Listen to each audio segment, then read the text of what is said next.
teica, nekāp svešā mašīnā, brauks pār tiltu, vienkārši piespiedīs parakstīt līgumu un izmetīs tevi Daugavā. Ja? Tur tādi gadījumi tiešām bija notikuši. Nemeklē tās durvis, ko tu nevari atvērt. Tur blakus ir durvis, kas ir vaļā. Ej pa tām. Latvijā rakstnieku ir tik maz, ka tur varētu vēl būt 5 reizes viņu vairāk. Tas attiecās uz visu kultūru. Sveiciens visiem mūsu klausītājiem un skatītājiem. Mans vārds ir Ralfs Kalniņš, un šī ir raidieraksta Lauznis ceļš kultūrā 2. epizode, kur ar dažādu kultūras jomu pārstāvjiem runājam par viņu ceļu visā šajā plašajā kultūras nozarē. Un šajā epizodē pie mums viesojas Arno Junze. Labdien! Rakstnieks, kultūras žurnālists, Latvijas Rakstnieku savienības priekšsēdētājs, arī vada TV24 raidījumu Grāmatu kods. Strādājis ir literatūras, folkloras un mākslas institūtā, bijis literārās nodaļas redaktors laikrakstā Literatūra un māksla Latvijā. Tas ir sen. Tas ir ļoti sen. Varbūt nav vārds visu uzskaitīt. Ja man to darbu, dzīves laikā sakrājies daudz, un kad iesniedz kādreiz to CV, es domāju, kurš to spēja izlasīt. Es pats pusi izmetu ārā no tā, jo, viss, kas ir dzīvē bijis, un ir jau arī svarīgi. Kādreiz gan tā, man tie darbi diezgan vardarbīgi pārtraucās, jo neiedeva, piemēram, finansējumu valsts un to pašu literatūru mākslu Latvijā vienkārši ņēma un aizklapēja. Tāpēc mums toreiz vajadzēja, man šķiet, kaut kāds 5000 latus, parēķina kaut kāds 7,500 eiro mūsdienu naudā uz gadu, kas bija kaut kāda ļoti smieklīga summa, un mums bija apmēram 1000 abonentu, kas to avīzi pasūtīja. Tas vēl bija tas laiks, kad visi lasīja avīzi. Toreiz neiedeva tur. Kaut kam nepatika, kā vienmēr. Konkurss, visas tās lietas.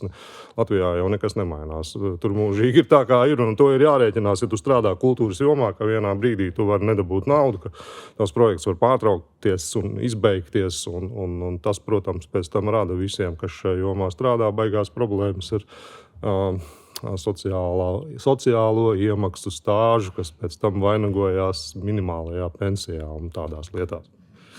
Jā, arī vairāk nekā 10 gadus es strādājis Latvijas televīzijā, veidojis dažādus kultūras raidījumus, portrets melns uz balta, vadījis arī Simkam kultūras procesu, Nacionālajie dārgumi kopā ar Lindu Olti, vēl filmas par ar nosaukumu Jānis, Elza Mīles grāmata, arī Rozentāls 7. Tas bija tāds skaists laiks manā dzīvē, kad nekad nebija laika, tu mūžīgi. Sevišķi tajā, vieglāk jau, kad tu raidījumu vadi, tu novadi to raidījumu, pacel cepuri, aizej, pēc tam analizē, ko tu tur esi izdarījis, ko tu neesi, tas viss ir. Bet es vienmēr tos redaktors iedomājos, viņi nosēdēja visā tajā ierakstā, ja nebija tiešraidi, un pēc tam viņiem sākās, viņi tur trīsēs skatās, kamēr saprot, ko ar ko samontēt, ko noīsināt. Patiesībā, šajā profesijā tā milzu pacietība un spēja nesajukt prātā, cenšoties saprast, ko tai ierakstā kāds ir mēģinājis pateikt un salīmēt to visu kopā, lai iznāk interesanti skatītājiem. Jo parasti tomēr tu tā kā domā par skatītāju. Ja? Es spiesu domāt, jo tev vienkārši palūdz reitingu arī tavam kultūras raidījumam, kas, protams, visiem kultūras darbiniekiem liekas kaut kas nepiedodams, bet tāda vismaz toreiz situācija bija. Man šķiet, ka tagad uz tiem reitingiem jau mēs esam sākuši skatīties vaļīgāk, bet kamēr bija tas vecais stingrais mēdīju formāts, tur vienmēr bija tirāžas, reitingi, jo kapitālisms ir kapitālisms, un reizēm tas bija līdz stulbumam, bet tā situācija bija. Bet katrā ziņā tas bija tāds skaists posms, kad tu mēģini saturēt visu galvā, pierakstīt uz papīra precīzes sekundes, un to laiku vēl jau bija tās beta. Kasets, jā, tad tu tur tīni, tagad jau tas ir daudz vienkāršāk, bet tev vēl bija jāskatās, vai elpiet uz augšu vai uz leju. Un tad, kad viena bija uz augšu un viena bija uz leju, viņas kopā nevarēja salikt. Tagad es saprotu, mūsu meistari mierīgi to izlīdzina un viss ir kārtībā. Tā kā katrā ziņā tehnika te noteikti palīdz. Jā, te mēs pieskārāmies jau tādam tā kā negribu teikt kopsavilkumu, jo tas noteikti nav viss, pie kā tu esi darbojies un kas ir tavā tajā tā kā radošajā dzīvē, bet šis bija tāds mazais, kopsavilkumiņš. Bet tagad atgriezīsimies pie tā, kas notiek tagad. Un Vēlos tev jautāt, kas ir tā pēdējā lieta vai kaut kāds pēdējais projekts, kur tev ir izdevies tā kā, teiksim, izlausties vai gūt kaut kādu gandarījumu par kaut ko, ko tu esi paveicis nesen? Zini, mana to izlaušanos ir tā, ka faktiski manā dzīvē izlaušanās bija tajā brīdī, kad es nolēmu, ka es daru to, ko es gribu darīt. Un daru to, kas man šķiet svarīgākais dzīvē. Ja? Ka man būtu jālaužās kaut kādā kultūras jomā, kaut kur ārā. Piedodiet, Latvijā rakstnieku ir tik maz, ka tur varētu vēl būt 5 reizes viņu vairāk. Tas attiecās uz visu kultūru. Mums varētu būt 5 reizes vairāk visās jomās mākslinieku un tā tālāk. Tikai tas, ka mums tirgus mazs, bet principā ir ļoti vienkārši sevi sasniegt. Es esmu tagad jau, varētu teikt, vecs ciniķis. Ja? Un es ļoti labi saprotu, ka kādreiz, kad es biju jauns, un kaut kur, kad tas bija. Kaut kad 80. gadu beigās, 90. gados, šausmas. Tad bija tā, ka bija tāda literatūrā mode, ka tev jāienāk ar skandālu. Ja? Un principā tā bija tāda teorija, uz ko visi maigi pavilkās, un tad tur skandalējās, un bija jau interesanti. Bet, kad tagad es paskatos, no tā laika literatūrā ir Nora Ikstena, kas vienkārši neskandalē, bet rakstīja 2-3 grāmatas gadā. Un principā man šķiet, ka ņemot vērā to mūsu sabiedrību, kāda viņi ir un kā viņi visu absorbē un kā viņi nolīdzina izlēcējas un notušē visu, un tad, kad tādā mīkstā mākonītī visu apņem, tad, manuprāt, vienīgā iespēja izlausties ir ļoti daudz strādāt. Un tā strādāšana reizēm ir tāda, kādam arī līdz traģiskam izmisumam. Bet, ja tu, piemēram, tēlos mākslinieku vai rotēsi tur pa kaut kādiem pasākumiem, un tad tev nekas nepatiks, un tu aizies, nezinu, uz kaut kādu teātri, ko viņi tur nospēlēja, ja es tur spēlētu, ja? Tad, vai es tur režisētu. Režisors taču muļķis. Apmēram tāda ir tā attieksme.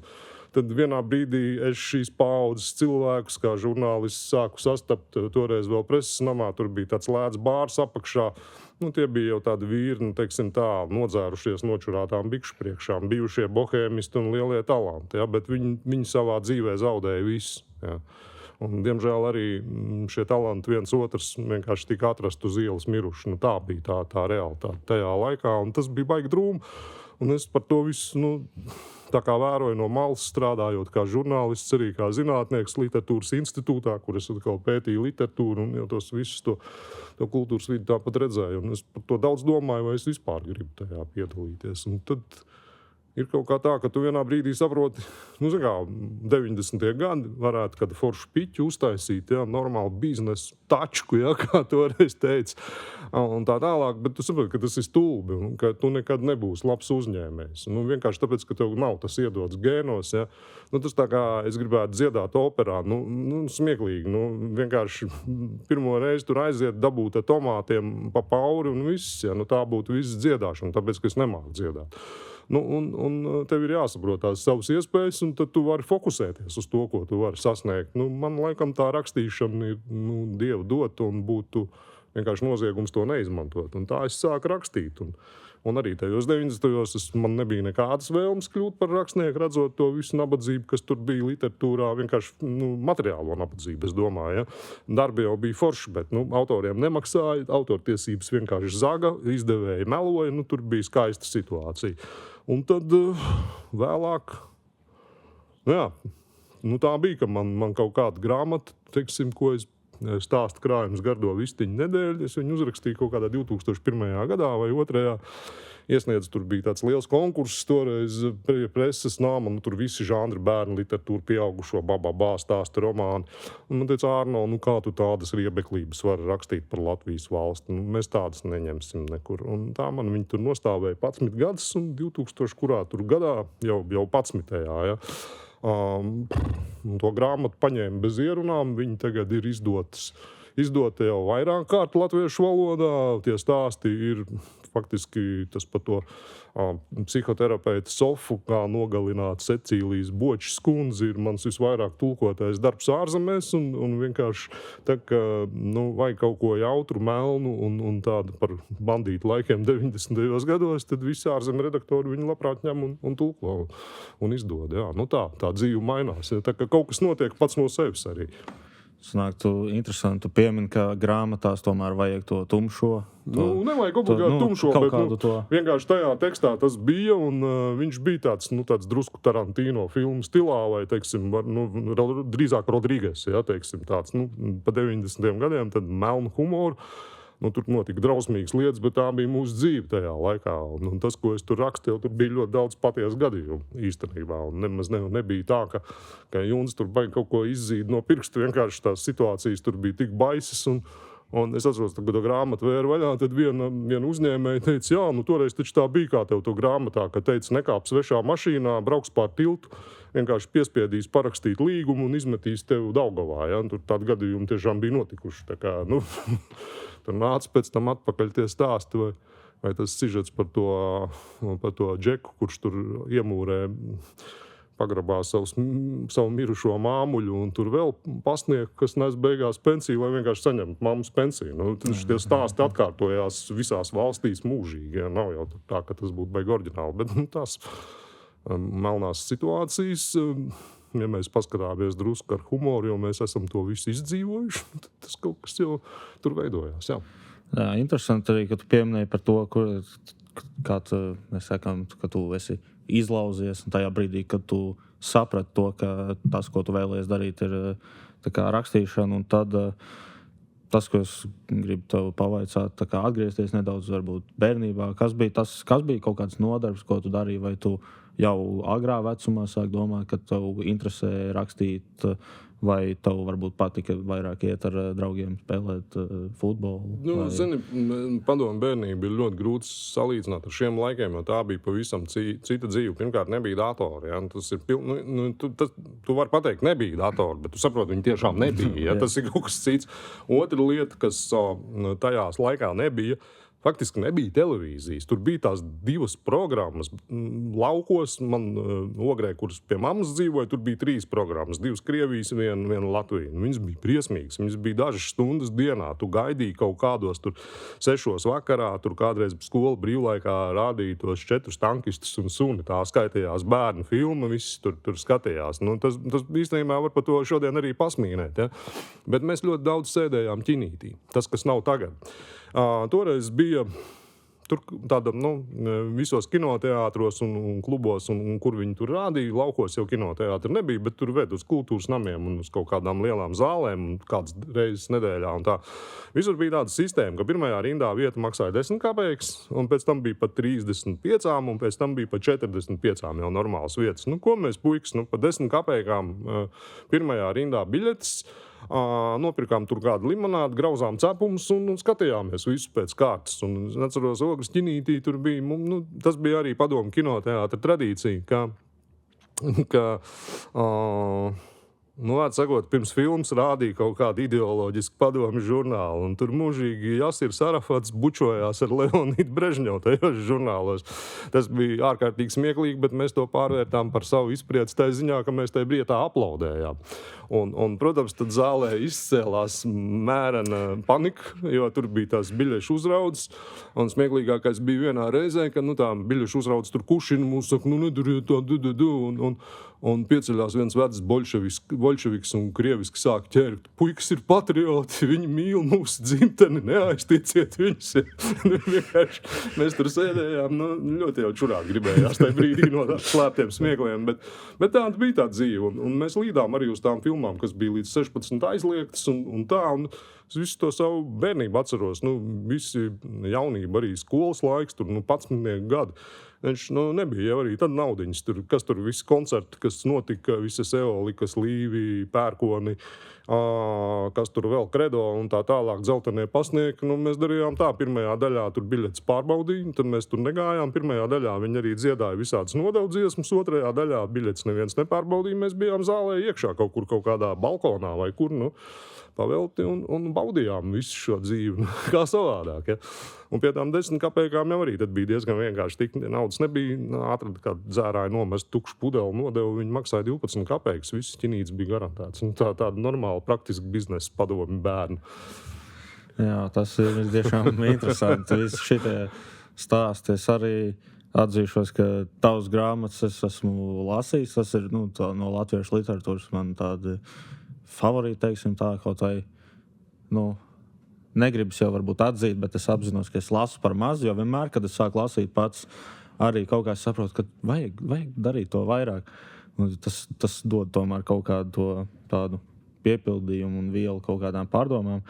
Bet, cik man zināms, es parasti lasu arī tādus romānu vai stāstu grāmatas ar vēsturi saistītas, kas tieši bija ļoti labi Latvijā. Mums tā sērija par 20. gadsimtu un arī par tā otra sērija par cilvēkiem. Jā, es esmu. Es gan Sarkanais dzīvessudrabs ir bijis, gan Es nemiršu nekad. Un tiešām man tās bija tādas interesantas grāmatas. Bet es arī paskatījos, papētīju, ka tavā daļradē ir dažādi stāsti, romāni, bet nav dzēja. Kas ir tas, kas rakstniekam kā rakstnieks tā kā nonāk pie tā, ka viņš raksta dzēju vai stāstus un tāds, vai tas nāk tā, vienkārši. Es tev varu izstāstīt, kā man dzējošana beidzās, lai piedod Ulris Bērziņš, klasiķis. Viņš īstenībā tur nebija vainīgs. Mēs jau visi tajā laikā, droši vien, ja es sēdētu pie klavierēm, es taisītu kaut kādu muziku līdzīgi kā Dzeltenie pastnieki vai kaut ko tam līdzīgi. Man galīgi, diemžēl, uz muziku nav.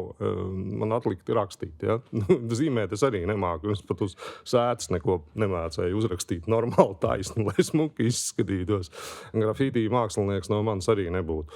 Skats, ka sākām rakstīt dzejoļus, un es domāju, ka es tos dzejoļus rakstīju diezgan normāls un droši vien par kādu čupiņu, ja viņi nebūtu izmest ārā, man arī tagad nebūtu kauns. Ja?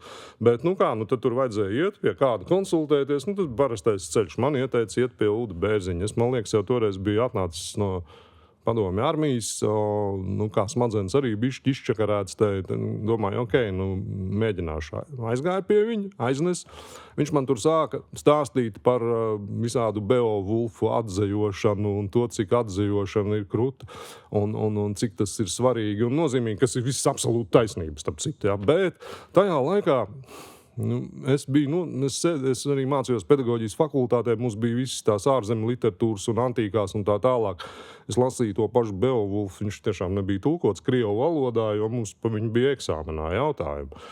Un man bija tāds riebums par to visu. Un es domāju, vēl no tās armijas atnācis, kam tas viss vajadzīgs. Tad depresīvs diezgan noskaņojums, tas padomju stulbums, 86. gads, tur tajā brīdī vēl bija sausais likums un no Gorbačova nekāda labuma nebija. Tas bija diezgan smags tas laiks.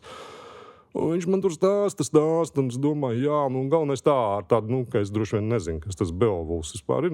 Kaut kā tā apmēram. Es viņam atstāju tos savus dzejoļus, un viņš, godīgi sakot, viņus pazaudēja un neizlasīja. Viņam tur bija ļoti daudz papīra mājās, un es viņam kaut kā tur kādas reizes zvanīju, viņš tur kaut kā apjucis, teica, jā, kaut ko, tad es izlasīšu, tad pārzvanīšu, tā arī beidzās. Un tad es nolēmu, man tas nav vajadzīgs vienkārši, viss. Kaut kā tā arī beidzās viss tā dzeja. Jo man drusku ir tas, varbūt tas nav pareizi, bet es mēģinu neatgriezties vietās, kur man, kur man nav pieņēmuši tā, ja, un dzīvē vispār, man liekas, kādreiz ir pa tām durvīm, ja tu lauzies stulbi kaut kādās durvīs, viņas ir ciet un viņas nevarās vaļā. Tur pat blakus varbūt ir citas durvis, kas tev jau ir pārgaidījušās. Vienkārši ej pa tām. Ja. Tas kā tajā laikā, kad bija uz datoriem, vēl tās normālās datorspēlītes, nevis tas, ko tu krati tagad telefonā, kur tu vispār smadzeņu nevajag, bet tur bija diezgan daudz jādomā. Un tur vienmēr bija, ka tu izvēlies kaut kādu eju, pa kurieni tu ej, un tu kaut kur nonāc. Un tu tur ej, vai tiec nākamā līmenī vai zaudē. Dzīvē arī kaut kā līdzīga, ka tu ej, un katra tava kustība un darbība, viņa savā ziņā ir izvēle, kas tevi kaut kur noved. Un bieži vien nav tā, ka tā baigā nelaime jau, ka mums nav 100 dzīvība. Ja? Teiksim, ka tu nevari sākt no jauna. Varbūt ir, kas to zina, varbūt nākamajā dzīvē, bet vismaz ne tādā līmenī kā datorspēlēs, kas būtu ļoti foršs reizēm, ka tu varētu visas savas kļūdas labot. Bet ir tā kā ir. Vienkārši. Man ar dzeju es nezinu, man īstenībā ir diezgan liela cieņa un bijība arī pret Uldu. Es uzskatu, ka viņš bija ģeniāls dzejnieks un arī izcils atzejotājs un fantastiski gudrs vīrs. Un ar viņu pēc tam bija ļoti patīkami arī runāt. Un tā es neko sliktu par viņu negribu teikt. Varbūt labi vien bija, ka viņš tos manus dzejoļus toreiz kaut kur pazaudēja un ka es tur nekļuvu pa kārtējo dzejnieku. Un paldies viņam par to. Man tiešām liekas, ka tas ir labākais, kas varētu notikt. Man prozā ir daudz interesantāk. Pirmkārt, tas ir kaut kas tāds, kas paņem manu laiku. Otrkārt, es esmu paralēlējā pasaulē tajā brīdī, kad es rakstu. Tā ir tā pasaule, kuru es tur veidoju. Es esmu viņā iekšā ar smadzenēm un visu. Es te parasti saku, un tas tā beigā nopietnība. Es braucu ar mašīnu, un patiesībā es domāju par to romānu. Un šad tad es fiksēju, ka es esmu jau aizmirsis skatīties uz ceļu un braucu kaut kādā autopilotā. Tas nav pareizi, ja? Bet man tā ir. Teiksim, ar Veidenbaumu, tad, godīgi sakot, es jau pirms tā romāna piedzīvoju visus šitos stāstus. Man bija baigais plaušu karsons Baltkrievijā. Viņš sākās vienā starptautiskā pasākumā, es knapu uz Latviju tika atpakaļ. Un visas šīs sajūtas, ja tu lasīji, tad es viņas biju diezgan svaigi izbaudījis. Plus tas bija Covid laiks. Tā kā tur jau viss kaut kā baigi sakrīt. Jā, bieži vien arī, cik zinu, mūzikā bija saistīts ar mūziku. Arī mūzikā ir daudzi kaut kādi komponisti, kur arī rada darbus, un tad viņi mēdz piemeklēt kaut kādas arī tādas interesantas lietas ar viņiem notikt, kas ir saistītas ar kādu, nezinu, ko viņi ir pētījuši. Tā kā tas ir arī tāds interesants fenomens, varētu tā teikt, kas mēdz notikt. Jā, to var saukt par fenomenu. Es pat nezinu, kā lai nosauc, bet reāli tas ir. Jā. Un man te pat bija gadījums, es rakstu otru romānu par Eduardu Veidenbaumu brāli Kārli, bez kura Eduards nebūtu kā dzejnieks. Man likās baigi negodīgi, ka Kārli visi ir aizmirsuši. Eduards toties ir mūsu mīļākais dzejnieks. Ja? Un es vienkārši nolēmu, labi, tā ir kaut kāda varbūt finansiāla pašnāvība, kurš lasīs to romānu par to nabaga brāli, bet es nolēmu viņu uzrakstīt, kas būs, tas būs. Tad vienkārši dažas dienas, tas pāris nedēļas atpakaļ, tagad jau varētu teikt, ko pirms mūsu sarunas, es pēkšņi atradu ziņu, kas par viņu ģimeni līdz šim nekur nebija izpausta, un tur diezgan tas stāsts maina visu to stāstu par Eduardu arī, un kaut kāds noslēpums tur arī nāk līdzi. Vienkārši saistībā ar viņu māsas nāves gadu. Ja? Tur tas stāsts pārāk garš, lai te blogā izstāstītu, gan jau, ka visu noformulēšu un salikšu pa plauktiņiem, tad jau arī visi uzzinās. Bet es pēc tam aizgāju pēc dažām dienām, 3 vai 4 uz Jauno Rīgas teātru, uz Arkādijas izrādi, kur faktiski viņi risina to pašu, kas ar mani bija noticis pirms tām 4 dienām. Ja, kur tur atkal ir tas stāsts par to, ka Lords Byrons tur iespējams ir savārījis kāds ziepes jaunībā kādā muižā, tur it kā nošāvis kādu dzejnieku diletantu, kas, protams, izrādās nav patiesība. Tur ir kaut kāds pētnieks, kas to visu pēt. Skatījos, kā tur daudziņš nēsājās ar tām savām idejām. Vienkārši viņa varonis, ja, pa skatuvu un kā tas viss notiek, es domāju, ārprāts. Kaut kāda tāda sakritība, bet arī tā bija iespēja domāt, ko ar to darīt un kā to parādīt citiem. Bet šādas sakarības notiek, jā. Jā, tas ir tiešām kaut kas interesants, ko gan jau kā pētnieki, kam patīk, kam interesē. Es domāju, viņi varbūt nebūs sajūsmā, jo tas ir kaut kas tāds, kas... Ir jau cilvēkam patīk pētīt tās lietas, kuras pat ir apšaubāmas vai var pierādīt vai kā. Bet tas ir tiešām interesants temats, par ko var runāt arī daudz diezgan. Bet arī skatoties uz to, meklējot informāciju par to, ko to es darīju savā karjeras laikā, mēs zinām, ka ir cilvēki, kuri pievērš rakstniecībai vēlākos dzīves gados, bet ir arī tādi kā tu, kas jau diezgan, varētu teikt, mērķtiecīgi ir bijuši jau. Es jau īstenībā ļoti vēlu sāku. Tagad jau normāli cilvēki sāk 20 gados aiziet uz kaut kādu meistardarbnīcu, paklausās un raksta. Man reāli tā rakstīšana sākās vismaz tāda apzināta, kaut kur ap 30, 35. Vispirms es uzrakstīju to zinātnisko grāmatu, kā es arī biju baigā skola, kā salikt faktus kopā un tā. Un toreiz arī es biju viens no pirmajiem, kas manuskriptu rakstīja ar datoru. Tas faktiski nebija neviens no tiem pakalpojumiem. Internets teorētiski varbūt bija kaut kur, bet ne Latvijā un ne man. Ja. Un tehnoloģiski mūsdienās to, protams, visu būtu izdarīt 1000 kārt vieglāk, bet tad bija vēl tas vecais laiks, jā, un es viņu tā kā pieķēru. Es neteiktu, ka es tiešām diezgan vēlu sāku, bet ar prózu ir tā, ka vispār prozaiķiem tie labie gadi skaitās sākot no kaut kur 40, 45 gadu vecuma. Tā kā es tur neko nenokavēju. Es uzskatu no vienas puses tas, ko es nokavēju, bet man paudze jau nav šai literatūrā īpaši daudz. Tur lielākā daļa ir vai miruši, vai aizgājuši, vai klusē, vai arī padzīti kaut kur margināli, kaut kur sānos, kaut gan varbūt viņi faktiski būtu literatūras centrā liekami, bet tāda ir dzīve, jo viņiem jau visiem bija tas 90. gadu laiks un tās izvēles vai raksti, vai uztur ģimeni, vai izdzīvo galā. Ja? Tas nebija vienkārši. Jā, tieši arī par to mans tāds nākošais punkts, ko es skatījos, tā kā domājot par to, ka es saku tā kā mērķiecīgi iet uz to, tā kā vismaz cik, kā jau mēs sapratām, ka patīk tā teikt, izravēt to savu CV, kas ir redzams citur. Bet vismaz tajā, kas ir redzams, un kur arī es mēģināju savākt kaut kādu informāciju, cik es redzēju, nebija tā, ka tu esi nodarbojies ar kaut kādiem tādiem nopietniem, citiem, strādājis tur pilnīgi citā nozarē. Tas, ka tu esi jau bijis saistīts, jau ar sākumā zinātnisko pusi, bet tā kā ar to, ka ir par rakstniekiem vai rakstīt. Izņemot visādas stulbas mēģinājumus pārdot putekļus sūcējus.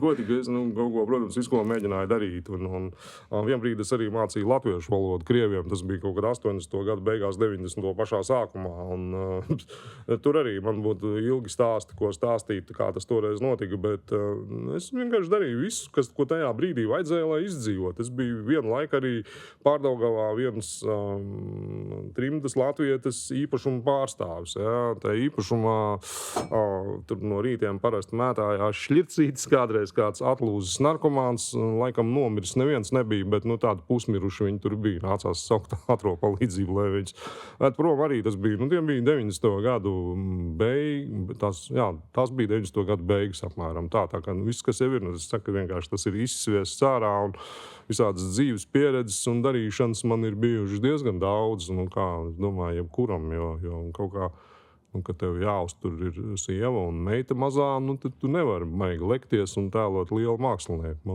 Man tiešām diezgan liela atbildība ir pret ģimeni un pret saviem tuviniekiem, un es viņus vienmēr esmu centies nodrošināt un sargāt.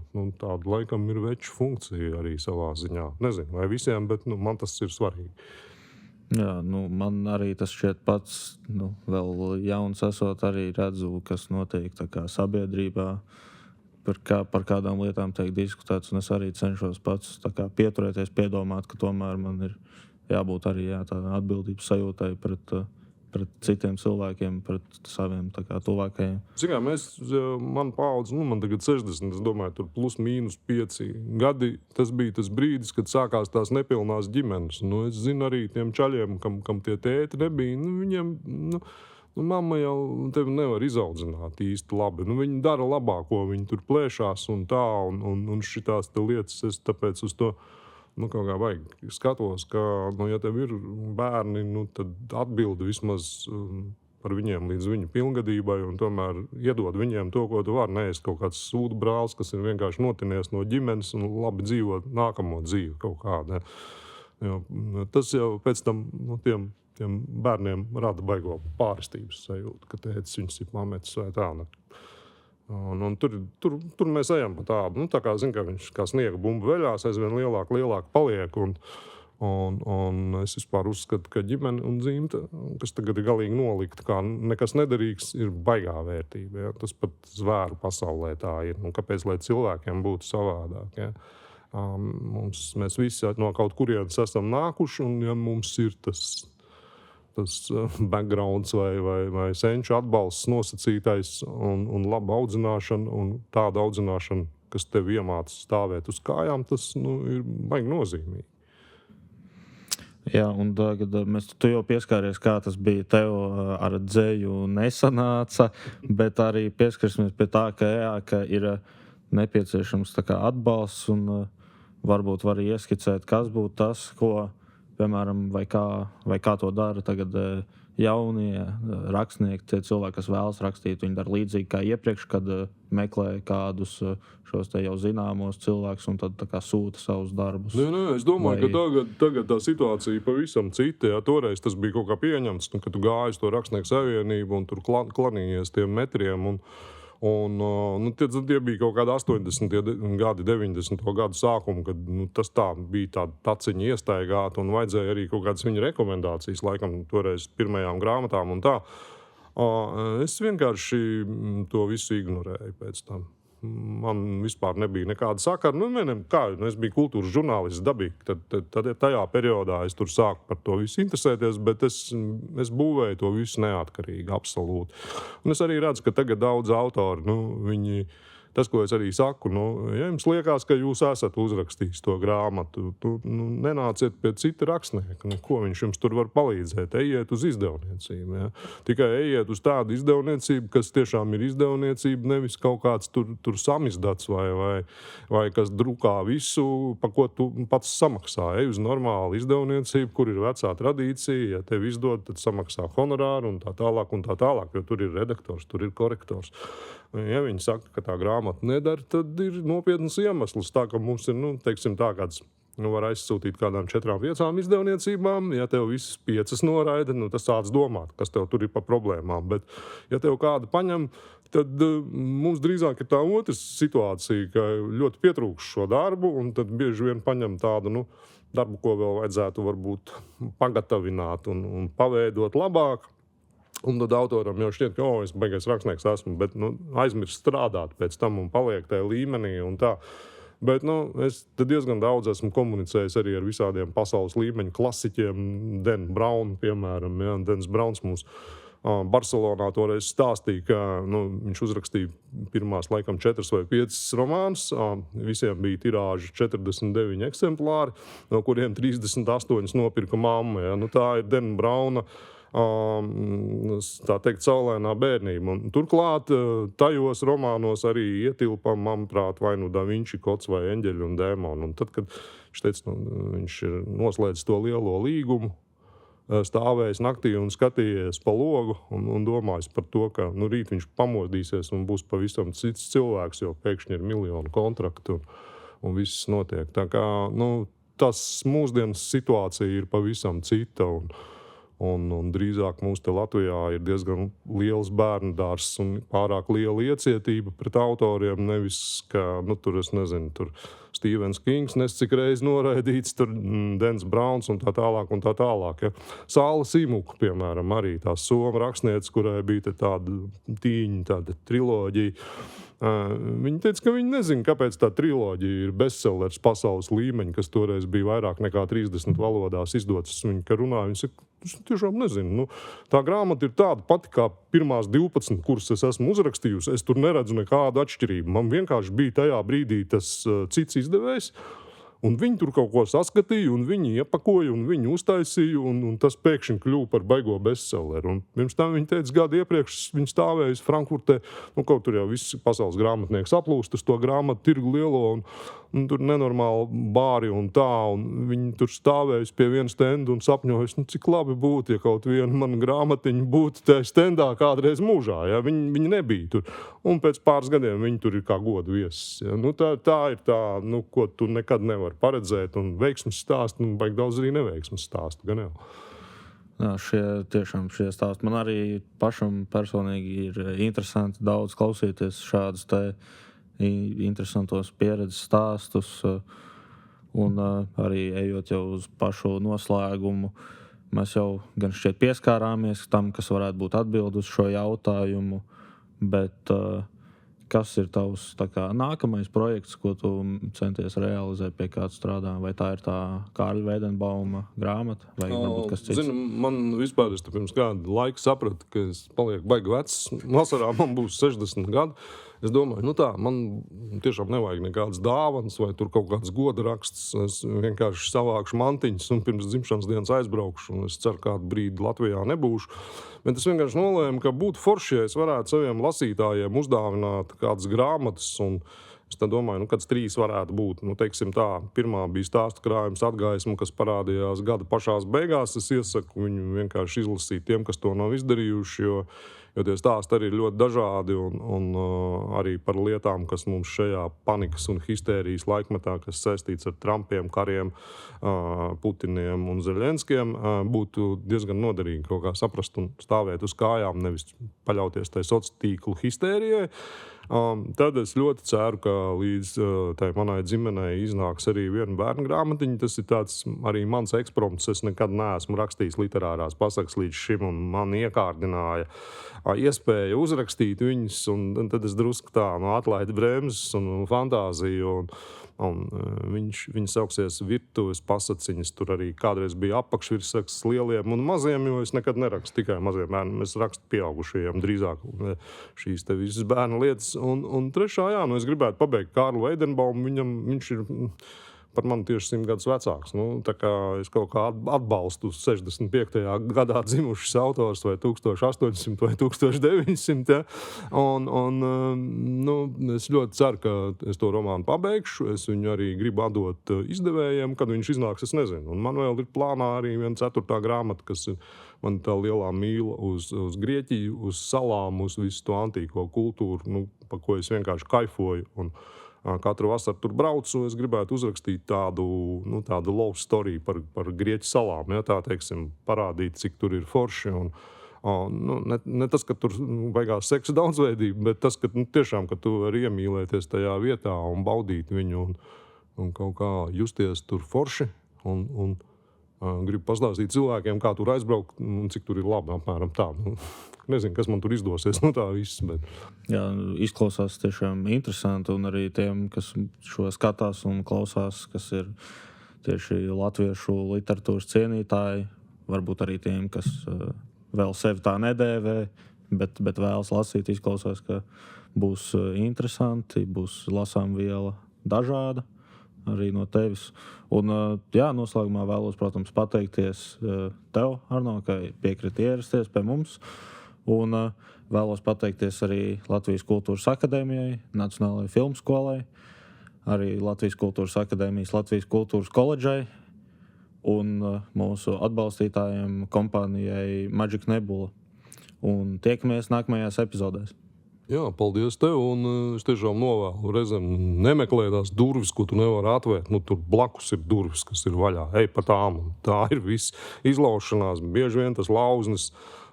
Tas varbūt kaut kādā padomju sistēmā varbūt viņš noder. Tas bija galvenais instruments, lai salabotu vieglo automašīnu, bet reāli man liekas, ka mūsdienās ir jāpadomā, kāpēc tevi tur nelaiž. Ja? Varbūt tu pats esi vainīgs, un varbūt, ka blakus ir kaut kas labāks. Pasaule vaļā.